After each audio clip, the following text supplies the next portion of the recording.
avremmo voluto fare di più. Naturalmente le risorse in assenza di uno scostamento sono quelle che sono.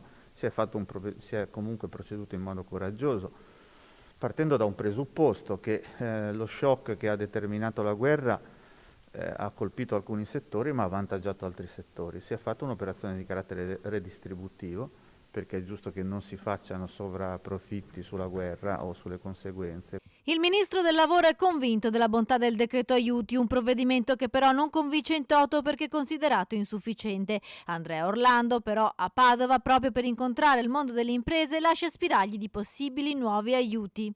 Naturalmente se nei prossimi mesi sarà necessario valuteremo quali possono essere gli ulteriori sforzi. Intanto però credo che la risposta vada nella direzione giusta e sia un segnale tangibile per i lavoratori, per i pensionati, più in generale per tutte le persone che rischiano di trovarsi in una situazione di grande difficoltà. Il ministro ha parlato anche del caro energia che sta mettendo a dura prova le piccole e medie imprese, tessuto portante dell'economia veneta.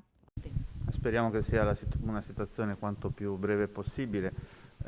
Qualcosa resterà perché in ogni caso il costo dell'energia era aumentato già prima del conflitto in Ucraina. Credo che sia stato fatto. Naturalmente dobbiamo ancora fare di più, dobbiamo lavorare per aumentare la differenziazione del nostro mix energetico, in questo senso si sta operando, e dobbiamo lavorare anche poi per dare una mano a chi ha un conto energetico più alto, e da questo presupposto sono partiti i provvedimenti che fino a qui abbiamo portato avanti e che proseguiranno finché ce ne sarà bisogno.